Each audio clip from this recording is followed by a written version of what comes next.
We're back with another edition of the Federalist Radio Hour. I'm Emily Jashinsky, culture editor here at The Federalist. As always, you can email the show at radio@thefederalist.com. Follow us on Twitter at FDRLST. Make sure to subscribe wherever you download your podcasts as well. Today, we're joined by Ian Haworth. He's an editor for The Daily Wire. He's host of The Ian Howler Show and The Truth in 60 Seconds. You also should check him out on The Morning Wire, The Daily Wire's new morning podcast. And you can follow him on Twitter at IG Haworth. That's HAWORTH. Ian, thanks so much for taking the time to chat today. Oh, hi, Emily. Thanks for having me. Of course. Now, Ian, am I correct that you actually used to work at Facebook? You spent 4 years at Facebook, I think, and you also, in addition to spending 4 years at Facebook, some of that time was spent as a software engineer on the fact-checking team? Yes, that's correct. I'm afraid to say I've been behind the other side of the veil, and I made it out alive, so I'm proud to be here. No, that's great. Actually, it's extremely important. I feel like that we've had people who go through there and can actually, confirm or undercut prior assumptions about it. So tell us a little bit about your time at Facebook. You were a software engineer. Is this like something that you really enjoyed? Was there a reason that you left? What was your experience there like? Yeah, so it was kind of software engineering was really the only career path I had as an option coming out of college. So I did computer science. I did a bachelor's and a master's at Oxford University in England. And with British education compared to American education, you just really focus on one topic.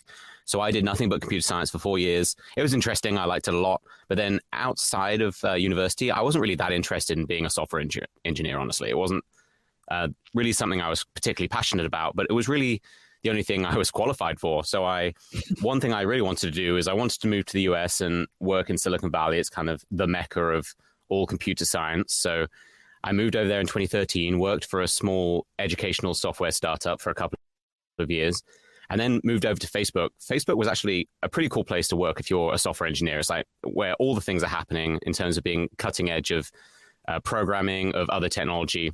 So that was a very cool experience. It's a huge company, obviously a ton of resources. And I bounced around from different teams. That's very common with these big tech companies. You don't tend to focus on one thing forever. So I kind of spent a year in various teams.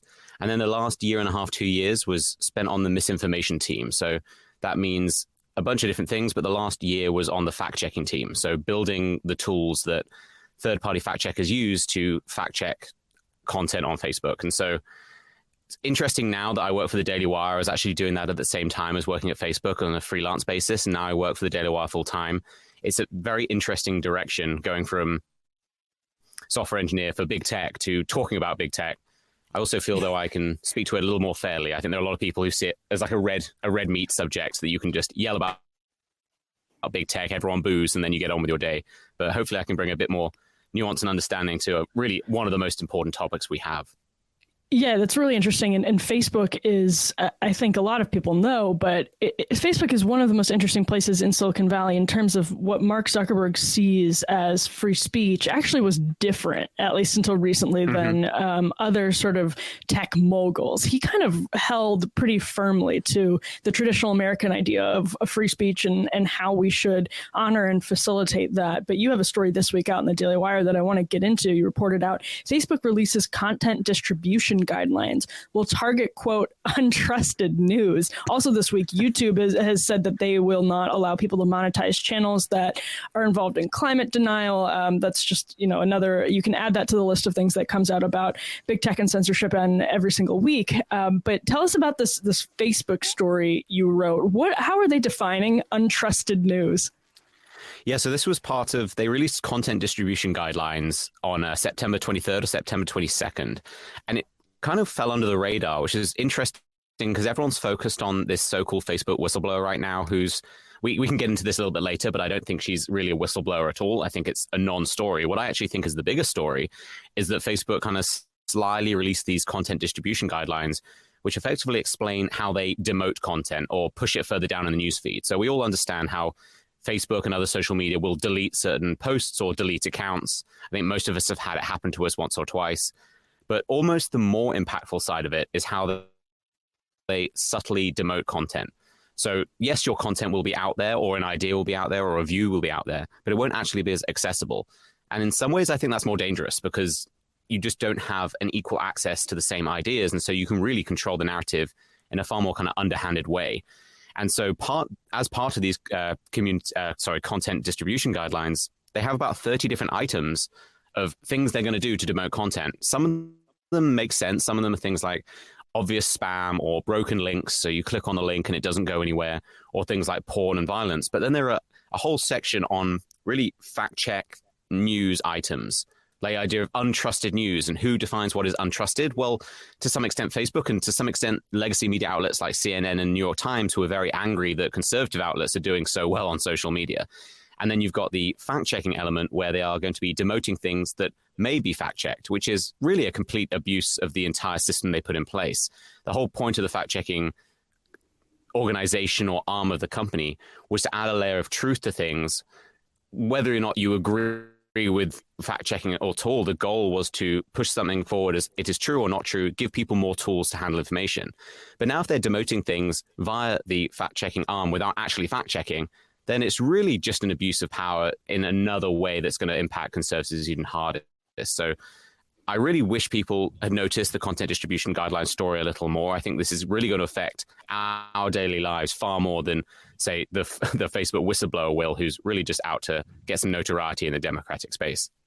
What's your reaction been to the Facebook whistleblower story as it unfolded over the course of the week? It turned out she's a big Dem donor, is working with people like Bill Burton, an Obama alum, and is basically arguing that Facebook needs to crack down and censor more. So she may have seemed like an ally. She's sort of an imperfect ally, right? So she has some valuable information that should concern people, but her end does seem to be a crackdown on speech and more censorship from Facebook.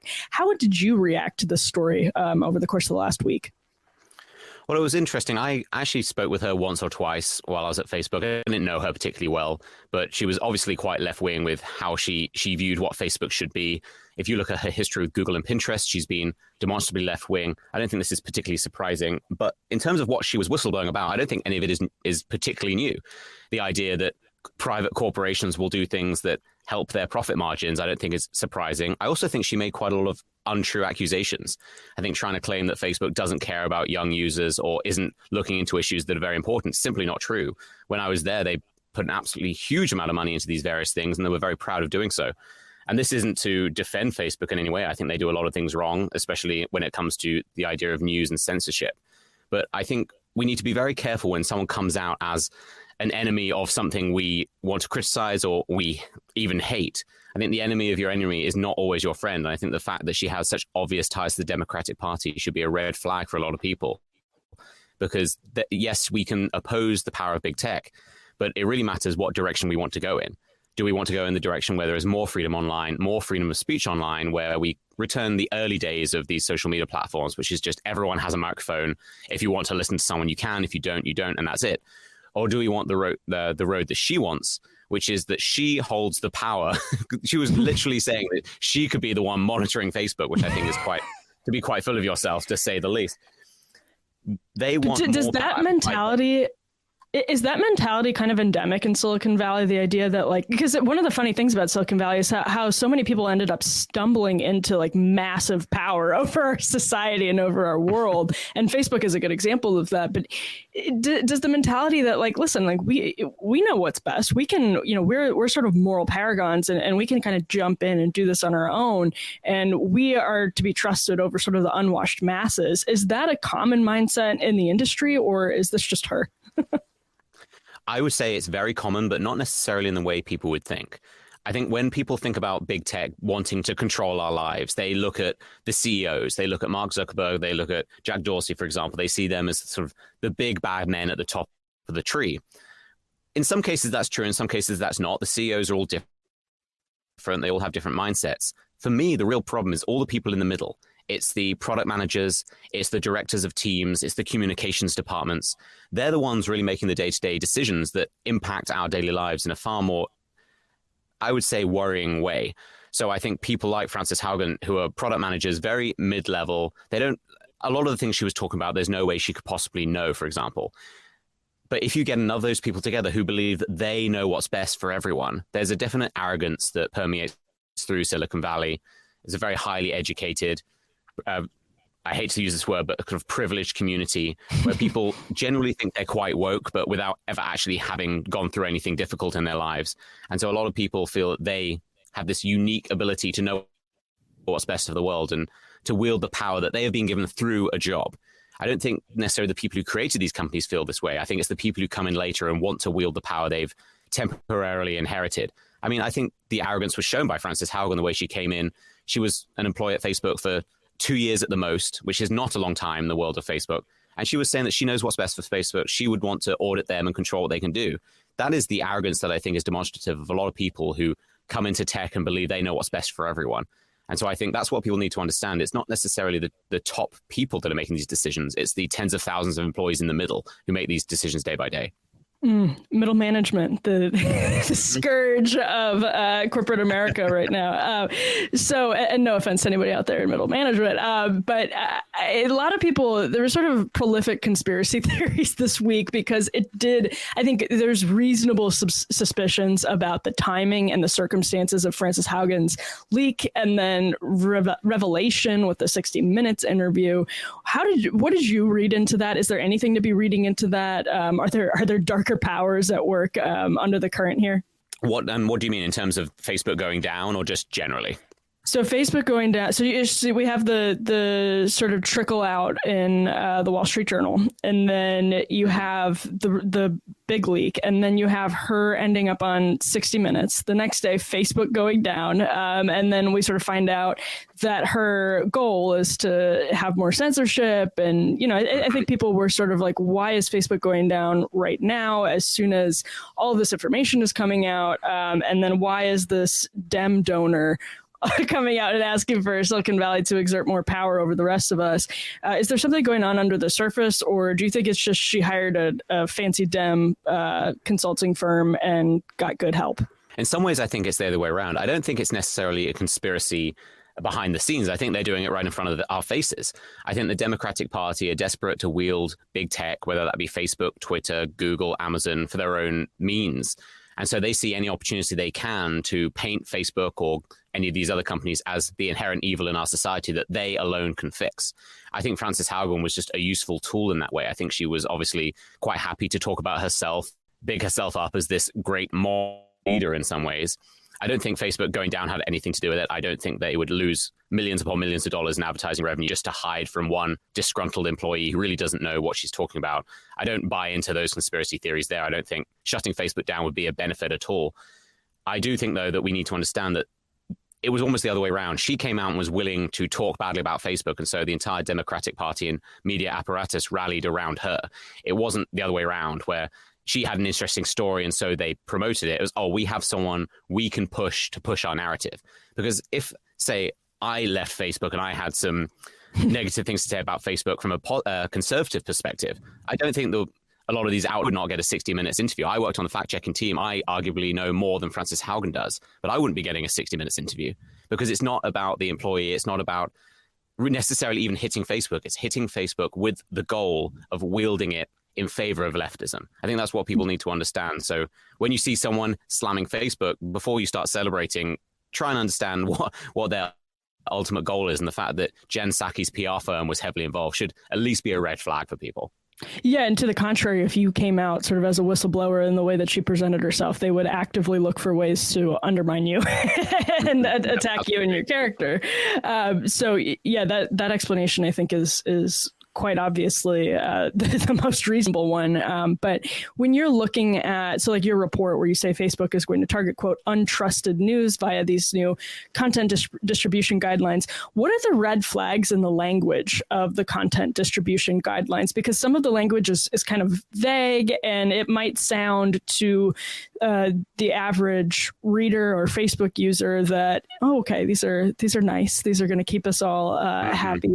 What are the red flags in that language? How is that language broad enough in the sense that it will be used by fact checkers and the fact checking team at Facebook to suppress speech? Well, I wouldn't say it's necessarily hidden between the lines. I think a lot of it is just about vague language. I think they usually couch things in one of two ways. Either it's about safety or it's about opening the conversation up more, which is kind of self-contradictory. But in terms of safety, they always talk about violence and protecting people. but they never define the line between speech and violence. And you see this with the kind of hate speech movement, in that speech is violence to them. And there are a lot of people at Facebook who do believe that hate speech should be completely eradicated, so-called hate speech, I should say, should be completely eradicated from social media. And so a lot of the language in these guidelines is a step towards those. But then on the subject of news, what's more worrying for me isn't necessarily the hidden language or the subtle language. It's more the things they are overtly saying. So, for example, there's a section, links to domains and pages with high click gap. And what this means is websites that do particularly well on Facebook, which tend to be conservative websites, because conservative Daily Wire is one of them. Daily Wire is one of them. I know the Federalist is another, townhall.com, Daily Caller. All of these kind of smaller conservative organizations do extraordinarily well on Facebook, especially compared to places like CNN, New York Times, that put a lot more money into their media, but really struggle on social media. They are having sections in there to directly impact conservative media in favor of legacy media, because a lot of people go to CNN directly, a lot of people go to New York Times directly, but a lot of people go to the Daily Wire via Facebook. That's not a good or bad thing. That's just how people use the platforms. But Facebook is directly punishing people who access websites through Facebook more than necessarily other pages, which I think is quite absurd, but it's also so obviously targeting conservative sites. It's not really achieving anything. I don't think the fact that someone accesses a website via Facebook says anything about that site. It's just because conservative sites tend to do better on Facebook. And so a lot of this is kind of bending to the subtle demands of the Democratic Party, trying to keep them in favor while these companies continue to make money. So really, when it comes to the vague content you were talking about, my concern really is when we talk about the fostering a safer community section, which is actually where all the vague language comes in. So they're talking about borderline content, violence-inducing conspiracy networks, which obviously means QAnon to them. They directly cite QAnon, for example. This is where but it could mean anything. Really, I mean, it could mean anti-school board organizations, right? Yep, they can take that and run with it. I think that's the worrying thing. Is this is the thing I've always called for with any standards. I don't really have a problem with any of these social media platforms having standards of speech. I think it's a private company. It's not really the town square in the way a lot of people say, in my opinion. It's fine to have standards. My problem is vague standards that can be applied as broadly or as specifically as possible, and it always hits conservatives hardest. I mean, you've got Chinese Communist Party propaganda pages still up on various social media. You've got people from Iran still on social media. Louis Farrakhan was still on social media. But if you're a conservative that believes men are not women, you're eradicated from all of these social platforms. That's always been my problem, is just the lack of consistency. And I think the fostering the safer community section is just dripping with vague language that if anyone goes to their website, every single section you can read is intentionally vague so that they can both spin it to over punish conservatives, but also let leftists get away with whatever they want. For example, Maxine Waters, still on social media, which she overtly called for what would be seen as violence if it was a conservative using the same words. We talk about this all the time on Federalist Radio Hour. The way that you use the internet has changed dramatically just over the last decade, but security tools have mostly stayed the same. Aura provides complete digital security to help protect your online accounts, finances, devices, and more, all in one easy-to-use app. And again, we mention this all the time, almost every day, it seems like. The internet has changed our lives so quickly, not just in the last 5 years, the last 10 years, and we're still struggling to adjust.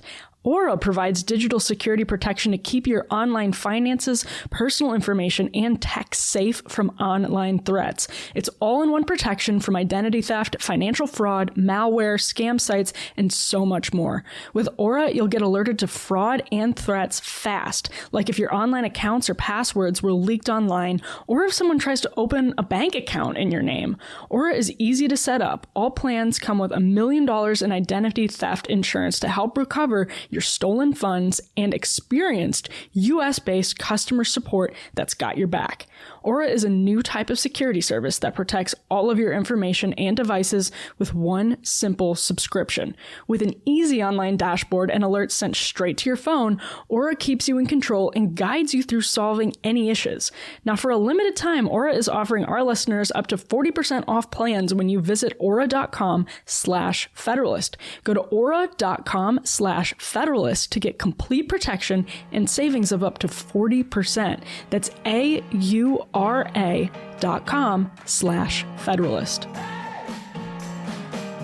And that, I think, gets to this question of, do they really care about the implications of that language, or are they blinded to the point where they don't see that Maxine Waters, by their own standards, is violating the rules, and the rules are there to prevent some sort of instigation of actual violence? It sort of pulls into question or raises the question of whether those standards actually prevent incitement, or if they just crack down on speech. So which way is it? Is it a combination of both? I mean, are they completely blinded by the bias, or are they under so much pressure from leftists in the media and all of our in politics, all of our other institutions? I mean, why do they end up being applied so unevenly? I think it's a little bit of both. I think there are some people who are genuinely biased. I've had conversations with many people who simply don't see the difference between some of the language the left uses, some of the language more radical elements of the right use. They simply see the difference purely based on politics. They cannot get it through their heads that it's effectively the same thing if we apply these standards. I also think there's an element of sort of financial political play here. If you actually look at the timeline, Facebook were quite hands-off in terms of speech. You were allowed to say almost anything within reason prior to the 2016 election. Then Hillary Clinton lost, and that was Facebook's fault, apparently, according to a lot of people who cannot believe that Hillary Clinton lost. And so since then, you've got a lot of people in the Democratic Party applying pressure to them and other social media companies, for example, pushing Amazon to ban certain books.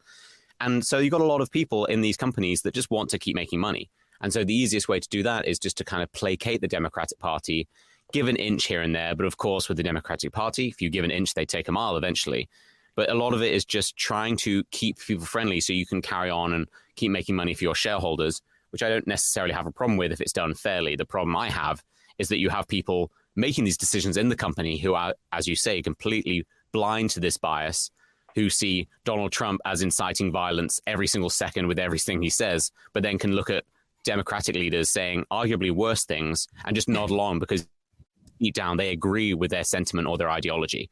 I think there's not a lot of self-reflection that goes on at Facebook on the mid-levels. I think the people at the top spend a lot of time thinking quite deeply about these issues, but then there are a lot of people who've come in, go to Berkeley or somewhere that is just an absolute haven of leftism and have never even met a conservative, and then they come in and they just think that is what the world is.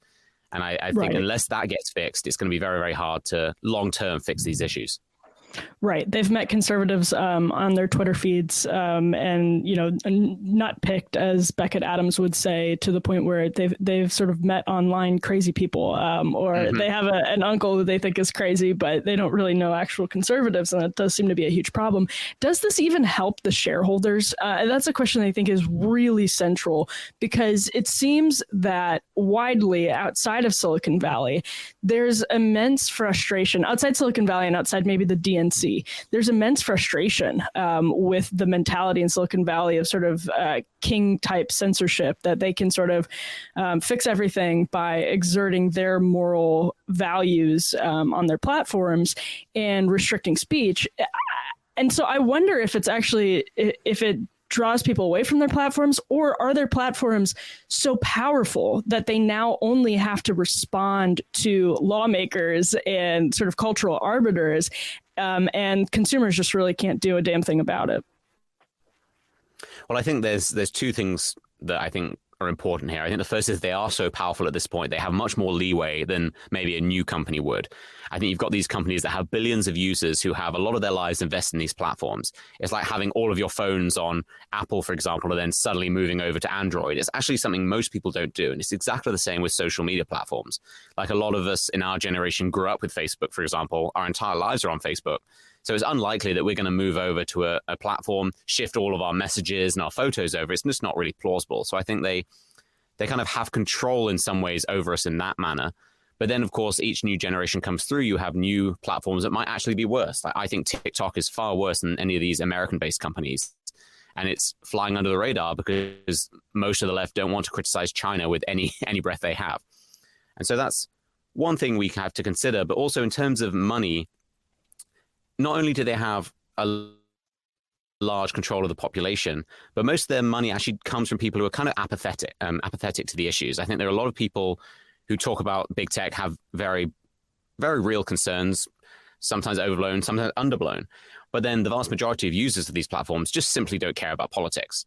And I think often if you live in a world of Twitter or even political Facebook, you believe everyone feels this way.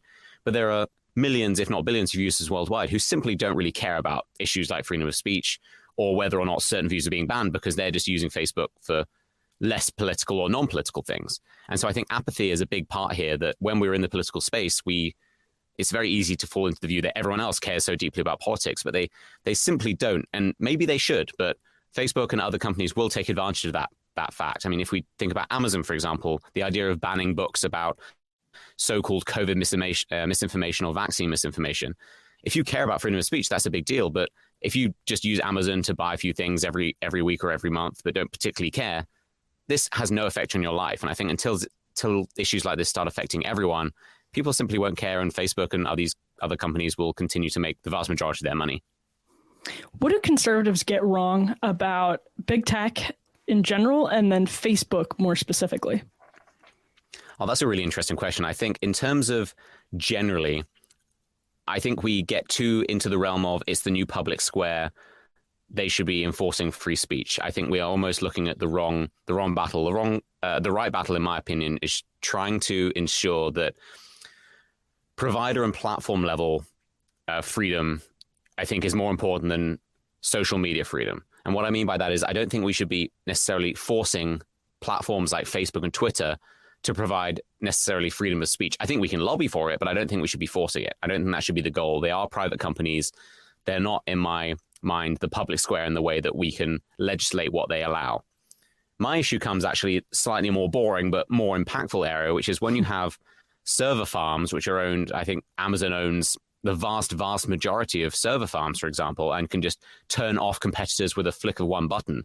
That's a bigger concern for me. Like the fact that Parler can just be turned off both by server platforms, but also app stores, just all grouped together. Yep, this is a competitor. We're going to shut them down. That's a bigger worry to me. And I think that's where conservatives should be focusing more of their effort, because that affects everyone. That affects competition. That imposes some form of monopoly in the way that competition can never arise. And I think that has a bigger impact than what we can and can't say on Facebook, because you can choose to leave Facebook if you wish. I think, yes, we can all push for better and more equal standards, more consistent standards on Facebook. I think that's fine. But ultimately, it is someone else's company. And I'm not a fan of pushing aside key and fundamental conservative principles, such as private property, just to kind of get what I want. So I think that's something conservatives get wrong about big tech generally. In terms of Facebook, I think we touched on it a little earlier, that for a long time, Facebook was actually quite good on the subject of freedom of speech. Certainly not perfect, but much better than, say, Twitter was, for example, or YouTube. And I think people misunderstand Mark Zuckerberg too. I think he's pushed as this demon of big tech alongside the others, when he's actually been very vocal in favor of freedom of speech. He pushed back against monumental pressure when it came to pressure to get Donald Trump thrown off of Facebook. There were years of people calling for internally for Donald Trump to be kicked off Facebook, and he was pushing back. One of the few that was. And I think this, again, isn't a defense of him. I think he's made some pretty poor decisions in recent years. But I think that's one thing I wish people would understand, is that there are people, Mark Zuckerberg specifically, but other people in Silicon Valley who care about these issues very deeply, even if they don't agree with you politically. And I think if we were to understand that, we might understand that some good faith attempts are going on. It's just, it gets to a point where there are so many pressures that people often fold to the easier path, which is to give into the Democratic Party in the short term without really an eye for the long-term impacts of those decisions. That's fascinating. And again, the arc of Zuckerberg is probably the most instructive one in Silicon Valley, because he did resist for so long. And I imagine he did that sincerely, because he really held out in the sense that he seemed to understand, even from a business perspective, this was a dangerous path to go down, because he has so many users all over the country, all over the world, but also just all over the country. And I guess I wonder if you think there's any going back for Facebook. Is there a way to put this genie back in the bottle? Would it be market forces? Would it be public exasperation? Would it be when the rules start, getting applied in a way the left really doesn't like, in a way that maybe starts censoring them? What could possibly change this? Well, I don't think the left are ever going to change because they see everything in our world as a tool or an obstacle.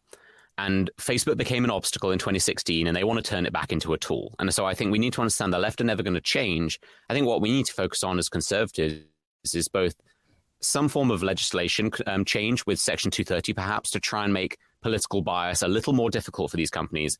But I think the focus has to be cultural. I think the issue with Facebook is people think that Facebook comes first and then everyone follows. Facebook, like every other part of our world, really just follows the culture. If certain views are culturally accepted, at least respected, then Facebook won't be as quick, these other companies won't be as quick to censor them. So, for example, the idea of talking about transgender issues or gay marriage or even race, those kind of topics should be acceptable in terms of a discussion online, but they are not in our culture really by a lot of pressure from the left making it so. And then companies like Facebook are just falling in line. So I think really it's up to us to make things more culturally acceptable and to push the Overton window back to something that we can all recognize as somewhat sane. And then I think big tech will actually fall in place because they are to some extent a mirror of society in the decisions they make and the tools they provide. And so I think we need to really be fixing our culture, which is a very complicated puzzle for us to fix, certainly something we can't discuss in like a half-hour radio conversation. But I think that's something we need to be focusing on rather than thinking that, oh, if we fix Facebook, society will be fixed. Really, Facebook is just a mirror to the society we've allowed to be created. What I worry about is that they have so much top-down power now that when you have an elite that is increasingly sort of divorced from the value set that the rest of the population has, if that elite is also kind of isolated with disproportionate top-down power, you can have the culture broadly or even generally think one thing, but so long as they think something different, these tech companies are largely in their hands. But maybe I'm wrong about that. Maybe, if there's some meritocracy in the tech world, then, good coders and good leaders who didn't come up through, Berkeley, as you said, can start having input. I think this is actually quite an interesting issue. It's somewhat similar in my mind to media. If you think about journalists in decades previous, a lot of people weren't necessarily university grads. A lot of people were people who were very, very concerned about an issue, concerned about getting the truth out there and pushing for the truth and doing what's necessary to get the truth to readers or viewers. And I think the idea of what journalism is has changed, in that a lot of people go to university, they never really experience the world, and they go straight from university to a newsroom and start just writing, pushing a narrative that the left wants. I think to some extent, Silicon Valley is the same. But then again, there are some companies that are making some effort to try and hire not diversity in terms of what people look like, but diversity in terms of background and life experience and places in the world. Because I think this is a very American-centric conversation, but Facebook and other social media companies have billions of users across the world. And so I think there's a lot of top-down power, but I think it's not always so American-centric. And I think a lot of the American-based policies do follow politics more than I think people understand. Yes, there are a lot of people who like to exert power, but really they're more interested in running the company and building cool stuff. And that's why most people get into big tech in the first place, is just to build cool things. I think it really is that simple. And I think the power element is more when people with political aspirations insert themselves into these networks. You have, for example, Nick Clegg, who used to be a politician in the UK, is now a vice president at Facebook, pushing a lot of their communications policies and their global policies. I think that is a bigger concern for me than the tech people who just happen to hit it big with a pretty cool idea. So I do have some faith that things could change. I think there are a lot of people who just want their tools to be used for people for the good. And I think if we can create a culture that mirrors what we believe to be a bit more moderate than what we have right now, I think some elements of big tech will follow suit. I'd like to be slightly optimistic in that manner. No, that's a really interesting perspective. And again, because conservatives have, I think, increasingly less contacts and increasingly fewer contacts in Silicon Valley. And that used to be a little bit different, actually. Just a couple of years ago, Facebook was much more eager to cooperate and hear from, I would say, conservative media. That's just my perspective from being on the right. And in those days, it seems to have gotten so much chillier. But our listeners at this point might be concerned that I have a fixation on the metaverse. But I want to get your thoughts on Zuckerberg saying that within 5 years, Facebook shouldn't be known as a social media company, but a metaverse company. It kind of reminds me of when Google rolled out Google Glass, and it seemed like a joke. Like right now, to people in that don't follow these issues closely, it probably still seems like a joke. I think it is kind of a joke, honestly. But that was a very primitive failure of technology that Mark Zuckerberg with the Oculus and others are working on that's going to get sophisticated really quickly. Do you think it's crazy for him to talk about Facebook becoming primarily a metaverse company? Is that a crazy ambition, or is that something that they're inching very close to? And if so, what are the dangers? I don't think it's necessarily crazy. I think it's incredibly ambitious, but let's also remember that Facebook were one of the first social media companies to pivot to mobile use. Like when Facebook first came out, it was all about desktop, and the idea of pivoting to mobile was kind of a crazy idea. And now everyone uses Facebook on their phone. Can I just say, when I was a teenager, I would post to Facebook via email. You could send an email and it would post on somebody's wall. The good old days. Yeah, exactly. So I think it obviously sounds kind of crazy and kind of ambitious. I think it is more one of these high-level ideas that a lot of these tech CEOs put forward, where it's a very, very vague, high-level goal, and we simply don't know what that means yet. And so I'm kind of hesitant to speak with any authority on it, because I think we simply don't understand what it is. I think we all understand what VR is now, and I think VR is still kind of gimmicky because we haven't found a decent use for it yet. I think it's games and movies, and to some extent hanging out. If you're kept separate by things like COVID, for example, you can sort of hang out in a shared space, but it's very gimmicky and the technology is not particularly good. I think the metaverse is going to go far beyond that. I don't really have any worries as of yet, because I simply don't know what it is. And I try to criticize what I can see rather than letting my imagination run away with me with sort of the worst outcome of what this could be. But I think it will go somewhere, perhaps. The thing is, though, you have a lot of failures in tech where these big ideas just don't go anywhere. Like, as you say, Google Glass was meant to be this revolutionary change in how we use technology, and it just didn't go anywhere. It completely flopped. So I think this could be the same. They're putting, I think, $50 million into it or so, which actually in the world of Facebook isn't that much. And so I think it's something for us to kind of keep an eye on, but I simply don't know what it means. I don't think Facebook even know really what it means. I think they just want to try and expand beyond the social media aspect and try and build whatever the next platform is that is the internet, because the internet does change. I think Facebook want to grow beyond that, because I think they also have concerns about reducing usership. For example, younger users tend to use things like Snapchat, Instagram, TikTok far more than Facebook. So I think Facebook are trying to look to the future when the generations who are on Facebook now start to get older and either start dying or stop using Facebook. They have to think ahead, and I think this is just their solution to this problem. But until someone can explain what a metaverse is in a way that I'll actually understand, I'm going to try and not get worried. I have enough to worry about beyond what Facebook could do in the future. I feel like it's a combination of like Google Glass and Oculus. And when Zuckerberg did that interview with The Verge, where I think he like rolled out his metaverse plans sort of in the media, when he started talking about how he wants people to start worshiping, literally going to church in the metaverse, I was like, oh my gosh.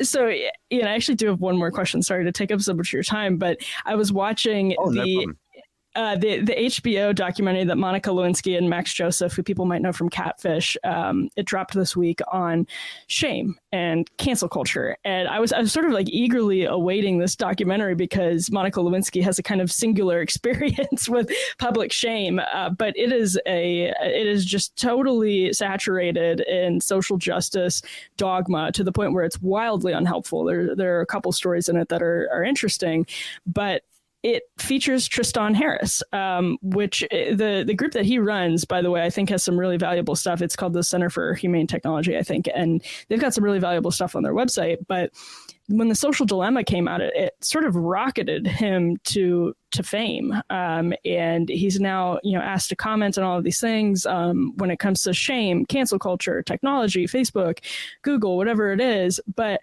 I wonder how many veterans of Silicon Valley you think have maybe dirt on the industry that'll come out in recent years. And it's not dirt to the extent that it's confidential. It's just maybe practices from the frenzied early days of social media in Silicon Valley. And is that something that could really shift the conversation in the next, let's say, 5 years? I think there are probably a lot of people who have dirt to some extent. What am more concerned with, though, is are they acting in good faith, or are they acting in bad faith in that they want personal fame, or they want money, or they are being used as a tool by either the right or the left? I think there are some people out there who want to have thoughtful conversations about big tech. I would like to think I'm one of those people. I'm not someone who's using the things I know internally to throw Facebook under the bus, or I want to have real conversations to try and move the needle in a positive direction. I think there are some people out there who call themselves whistleblowers, for example. I think often it's not about necessarily the truth. I think it's sometimes a political move. And so I'm quite cynical about that. There's certainly a lot of people who know things. I think there are more people in the future who may realize what they did, especially people who are in a company early on and made real decisions. I don't think software engineers who join a company for a year and then leave and then spill their guts about all the inner workings of a company are particularly authoritative on a matter. But I think people who started these companies may realize that some of the decisions they made early on weren't necessarily good for society. But I also think it's a positive thing that we should encourage them to discuss. I think we need to be careful not to almost shame the shame in a way of when someone comes out and says, yep, we made these mistakes. It should be a thoughtful conversation because new companies are going to come out and we need to not make the same mistakes again. And so I would like to have these conversations honestly and with honest self-reflection rather than a way of just, oh, I'm woke now. Here's how I'm woke. I'm going to slam my former self for all the decisions I made, but now I'm aligned with the left. And so please leave me alone. I think we need to make sure we're being careful in the direction and the goals we have when you have any of these conversations, because there are some people coming back to Frances Haugen's to come full circle, as Jen Psaki would like to say. With her, I don't believe she has good goals. I think she is trying to push herself in a new career path. And then you have the Democratic Party who don't care about freedom of speech. They care about using social media as a tool. And so I think we need to be very careful when anyone speaks out about big tech, especially if they want to reference their own experience in big tech, to make sure that they don't have some ulterior motive, because otherwise we get led down a very dangerous path where people are promoting the very ideology that they maybe do not wish to be pushed any further. This is an important point, and it complements a point you made earlier as well, that when you couple it with the mentality of we can fix this with our superior sense of morality, it's a dangerous recipe. And just my last question would be, did you see at Facebook that the platform was designed intentionally to sort of create these dopamine addiction feedback loops? Or did you see that there was an effort really to, let me use a phrase, promote consumer welfare? What did you see in terms of the actual tech development of the mechanics of the platform? Yeah, so I never really touched on all of those issues. I was working on other different team. So I worked on the youth team, for example, trying to make Facebook safer for younger users. I worked on a political team trying to make Facebook more secure for kind of political users. And then I worked on the fact-checking team. So I don't really know much about the sort of psychological element of it. I don't think it was really ever a focus. And so I would be very careful to speak on those issues. What I do know, though, is there are a lot of people who work at Facebook, and Facebook puts a ton of money into these consumer concern issues and consumer health issues. I know personally multiple people whose entire field of research and entire career were based on these issues. They care very deeply and they were very heavily supported by Facebook. I know this is going to upset a lot of people because people like to view Facebook as this great demon. And I think Facebook does a lot of things wrong. But I think the accusation that they simply don't care about consumer welfare is, to what I have seen in my experience of the company, is completely false. I think there are a lot of people there who care deeply about users, young users especially. They hire tens of thousands of people to try and moderate certain content to make sure that some people don't see it. I think there is more they could do, certainly, but I think to say they are making no effort and just profiting off fear and people's pain and trauma is just not true. I think also there are a lot of people working in good faith at Facebook generally. When I was working for the Daily Wire in a freelance method while being a software engineer at Facebook, I wasn't fired for doing so. I had a lot of people who I worked with. Some people wanted me fired. Some people didn't like me. Some people wouldn't look me in the face. But a lot of people wanted to have conversations with me. They were interested that I had a different perspective. They respected that I was speaking out on issues from a conservative leaning in one of the most left-leaning places in the country. And so I think people should understand that there are people who care about these things genuinely and work very hard to try and improve things. It's just the people steering the ship or making some of the mid-level decisions don't feel that way. And so it's a constant battle between those working in good faith and those working in bad faith, whether they know it or not. I think that's something I would love for people to understand. Yeah, and that's kind of what makes me even sadder than anything is just knowing that there's sort of a human instinct to appreciate that kind of differing perspectives and to want to work through it and to want to have those conversations, at least in our society, and to know that it's sort of drowned out is more depressing. Actually, at the end of the day, Ian Howarth, thank you so much for your time. Thank you so much for having me. It was an absolute pleasure. So it's Ian Howarth, right? Yes, Ian Howarth. So people know Ian Howarth, that's spelled Haworth. You can follow him on Twitter at IG Howarth. He is an editor at the Daily Wire, host of the Ian Howarth Show and The Truth in 60 Seconds, also on the Morning Wire, which you should check out as well. I'm Emily Jashinsky, culture editor here at The Federalist. We will be back soon with more. Until then, be lovers of freedom and anxious for the fray.